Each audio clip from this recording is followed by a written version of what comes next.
ये लाइन फिर जाएगी दूसरे पॉइंट की तरफ, ठीक है। अब यहाँ से भी 12 मिलीमीटर का गैप छोड़ेंगे, ठीक है। 12 मिलीमीटर का गैप छोड़ेंगे और इधर से भी 12 मिलीमीटर का गैप छोड़ेंगे, ठीक है। तो ये गैप और ये गैप 12 मिलीमीटर का होना चाहिए। और फिर यहाँ से 45 डिग्री की लाइन लग जाएगी और इन दोनों 45 डिग्री लाइंस को आपने ज्वाइन करना है, ठीक है। ज्वाइन कहाँ तक करना है? इस पॉइंट तक, ठीक है। यहाँ से 12 मिलीमीटर की लाइन गैप छोड़ना है, तो यहाँ तक आपने ज्वाइन करना है इसको, ठीक है।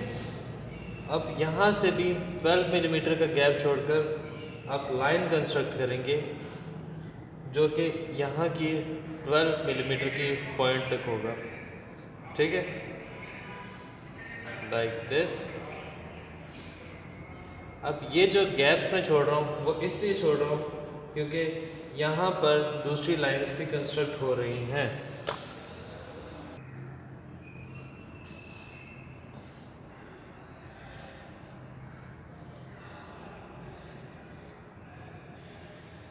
यहाँ से यहाँ तक भी 12 मिलीमीटर का गैप होगा, ठीक है।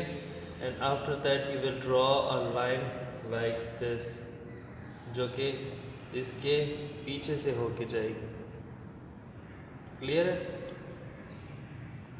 अब यही सारे 12 मिलीमीटर का गैप छोड़कर आप लोगों ने सारा सेटअप बनाने की कोशिश करनी है। ये 12 मिलीमीटर यहाँ से गैप है, यहाँ से भी 12 मिलीमीटर, ठीक है। एग्जैक्ट सेम आप पैटर्न यही रखोगे 12 मिलीमीटर का, तो आपके जो शीट नंबर 4 का 5th ब्लॉक है वो आप कंस्ट्रक्ट कर सकोगे, क्लियर है। तो नेक्स्ट हम जाएंगे नेक्स्ट ड्राइंग की तरफ, ठीक है।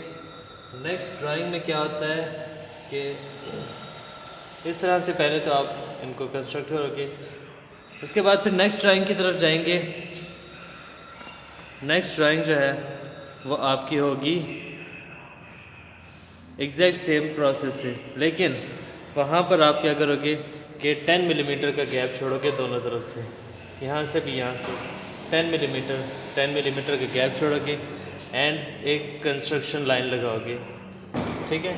कंस्ट्रक्शन लाइन लगाओगे जिस पर आप 60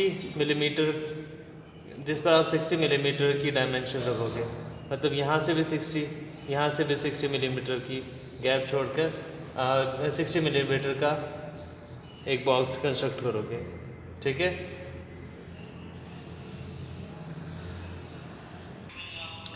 अब ये जब 60 बाय 60 का आपके पास स्क्वायर बन जाएगा कंस्ट्रक्शन लाइन का। कंस्ट्रक्शन लाइन मैं इसलिए बार बार बता रहा हूँ बिकॉज़ कि ये लाइंस आपको मिटानी पड़ जाएंगी, ठीक है। इसलिए कंस्ट्रक्शन लाइंस जो कि बहुत लाइट लाइंस होती हैं उसके साथ आपने ड्रॉ करना है, ठीक है। तो हर पॉइंट पे आप 5-5 मिलीमीटर का गैप छोड़कर आप पॉइंट्स लगाओगे, तो आपके यहाँ से यहाँ तक ऑलमोस्ट 11 पॉइंट्स बन जाएंगे, ठीक है। 11 पॉइंट्स आपके पास कंस्ट्रक्ट हो जाएंगे। उसके बाद क्या करना है कि हर पॉइंट के रिस्पेक्टिव आपने देखना है कौन सी लाइन जा रही है, ठीक है। कौन सी लाइन कहाँ पर जा रही है, उस हिसाब से आपने फिर इसको लाइन लगानी है। आपको ड्राइंग शीट्स जो हैं वो अवेलेबल हो जाएंगी, ठीक है। आपको पिक्चर्स दे दी जाएंगी ताकि आप उसको देख के उसके साथ आप अपने हिसाब से बना सकें। लेकिन अभी के लिए आप क्या करोगे कि इन्हीं कंस्ट्रक्शन लाइंस को फॉलो करोगे, इन्हीं इंस्ट्रक्शंस को फॉलो करोगे और अपनी ड्राइंग शीट्स को कंप्लीट करोगे। अब हर तरफ से जब आपने 5-5 मिलीमीटर के गैप छोड़कर तो लाइंस लगाई होंगी, डॉट्स लगाए होंगे, तो उनको आप कंबाइन करोगे अपने रिस्पेक्टिव जगह से जगह तक, ठीक है।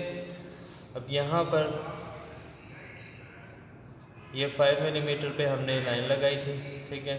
ये 5 मिलीमीटर पे लाइन लगा के उसके बाद हम उस तरफ भी 5 मिलीमीटर पे इसको ज्वाइन करेंगे। ठीक है, ये 5 millimetre, this is also 5 millimetre, उसके बाद फिर ये भी और ये भी 5 मिलीमीटर। ठीक है, तो इस तरह से आप इसकी कंस्ट्रक्शन करोगे। ये भी 5 मिलीमीटर होगा, तो यहाँ से नीचे आ जाएंगे, तो ये आपके पास बेसिक कॉर्नर बन गया है। अब इन कॉर्नर्स की मदद से आप ये वाले कॉर्नर्स भी बनाओगे। ठीक है, और हर एक पॉइंट आपका 5 मिलीमीटर पर होना चाहिए। देन कम्स के दरमियान में आप किस तरह बनाओगे। तो दरमियान में बनाने के लिए भी आप यही तरीक़ाकार फॉलो करोगे।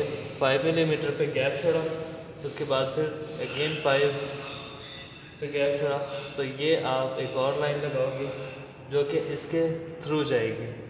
ठीक है, अब ये जब आप कंस्ट्रक्शन लाइन होगी आपकी, तो आप इजीली इसको मिटा सकोगे। देन इस 5 मिलीमीटर की लाइन को फॉलो करेंगे, इस पॉइंट से आप फिर से लाइन लगाओगे। ठीक है, एंड इसको लेके जाओगे 10 मिलीमीटर तक, यहाँ से 5 एंड 10। ठीक है, 10 मिलीमीटर पर ले जाके इसको अगेन नीचे लेके आओगे, एंड आफ्टर दैट आप ये प्रोसीड करोगे आप 5 मिलीमीटर, और ये जो है ये भी आपके पास 5 मिलीमीटर का गैप रह जाएगा। ठीक है, तो इस तरह से आपकी एक ऊपर वाली साइड आपकी कंप्लीट हो जाएगी। ठीक है, तो ये साइड कंप्लीट होने के बाद आप इसी चीज़ को नीचे भी फॉलो करोगे, इस साइड पे भी फॉलो करोगे, इस साइड पे भी फॉलो करोगे, और इस साइड पे भी यही एग्जैक्ट सेम तरीका फॉलो करोगे।